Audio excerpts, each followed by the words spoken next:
Well, President-elect Trump is getting ready for tonight's rally in Wisconsin. You'll see it here live when he begins to speak. In the meantime, socialism is alive and well in the United States and getting more popular, according to polls. One group of socialist students are organizing a walkout on Election Day. The organizers, who call themselves Socialist Alternative, say this will send a message to President Trump. Joining us now is Elon Ackelbank. He's a junior at Northeastern University and is on the Socialist Students Organizing Committee. Elon, thanks a lot for coming on. Thanks so much for having me, Tucker. So the question, if you're a socialist, and by the way, I take your views seriously. I don't agree with them, but I don't think a lot of people agree with you. If you are a socialist and you care about working people, but you also hate Trump, how do you square the fact that the majority of private sector union members, the very people you exist to help and stand up for, voted for Trump?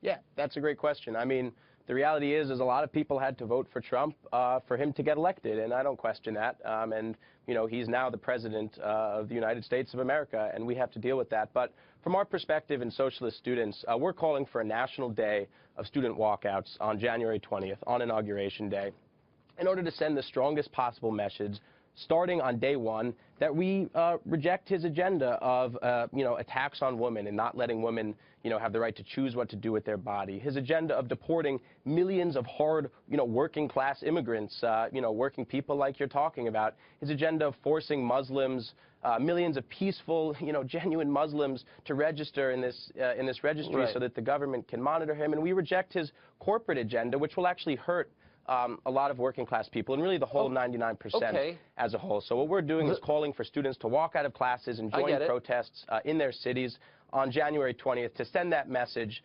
and build, step one in the process of building a movement to resist Trump. But I'm confused about the message. So if you're a socialist, you're primarily interested in changing our economic policy, and I read your website, and you say that your young people who see the crisis of student debt, our declining living standards are entirely based on capitalism. It's a system that exploits the many for the benefit of a few. I get it. But again, back to my first question, a lot of people voted for Trump, but they were largely, overwhelmingly working class people, the very people you say you're here to represent and help. Have you thought at all about why that is? Absolutely. Yeah, I mean, in my opinion, the dominant feature of this whole election, not just the general election, but going back, I mean, this election has been longer than I think a lot of us would have preferred it to be, about a year and a half. I think the dominant feature of this was a mood, an anti-establishment mood. People are upset with the way things are going, including myself, and certainly a lot of, working people, young people and students. And so I think people were looking for a change, and a lot of people voted for Trump because they thought, he was saying he was going to drain the swamp, change the system. He's talking about Washington insiders, right? He's talking about, the political establishment. And these are a lot of things that I agree with. I do think there's Washington insiders. But from my point of view, what we need is anti-corporate candidates, anti-racist candidates, anti-sexist candidates. They put forward not a message of division, but a message of unity based on the 99% opposing our common enemy, which, we in social students see as the 1%. But wait a second. Who did the 1% support in this election? Who did every CEO, the entire tech community, all of finance, all of them were against Trump? And by the way, who's in favor of the mass immigration that you claim to support? It's businesses, because they want cheaper labor. They don't want immigrants to come in to make America more diverse. They want them to come in and work for cheap wages. Do you see the connection at all, and why you're abetting that? Certainly a lot of corporate CEOs and whatnot endorsed Hillary, and this is because Hillary was a Wall Street friendly candidate. But that's actually not true what you're saying. I mean, if you look at Trump's appointments on the past 2 days, he just appointed the CEO of ExxonMobil, one of the most major gas companies in the country and actually the world too. Yep, that he just appointed him as Secretary of State. The CEO of Goldman Sachs is now on his cabinet. So what you're saying isn't totally true. No, but here's what is true. No, not really. He has appointed a bunch of corporate people, for sure.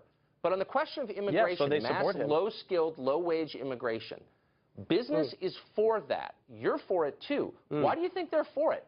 Because they want to see a more complicated tapestry? No.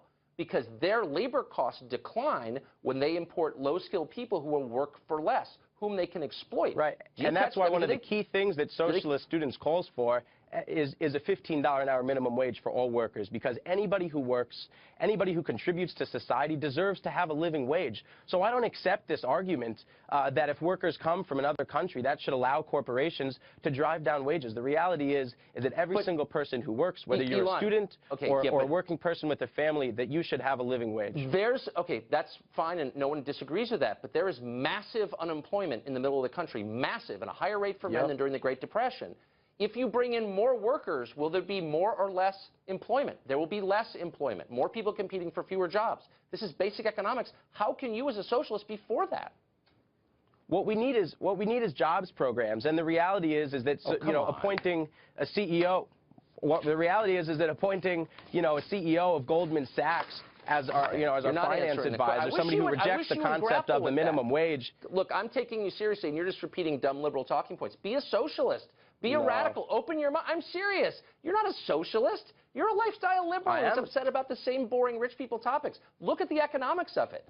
And you know what I mean? I'm looking at the economics. I feel like you're trying to get us distracted. The key message is that young people, the majority of high schoolers couldn't even vote for Donald Trump because they weren't old enough. But Donald Trump's policies of deporting immigrants, making Muslims register, attacking women's rights, these things are going to affect high schoolers. Those are just talking points. You know what? The one thing about socialists is they're kind of interesting. Elon, open your mind. We're out of time, unfortunately. I'm being told we got to stop. But I appreciate your coming on. Thank you.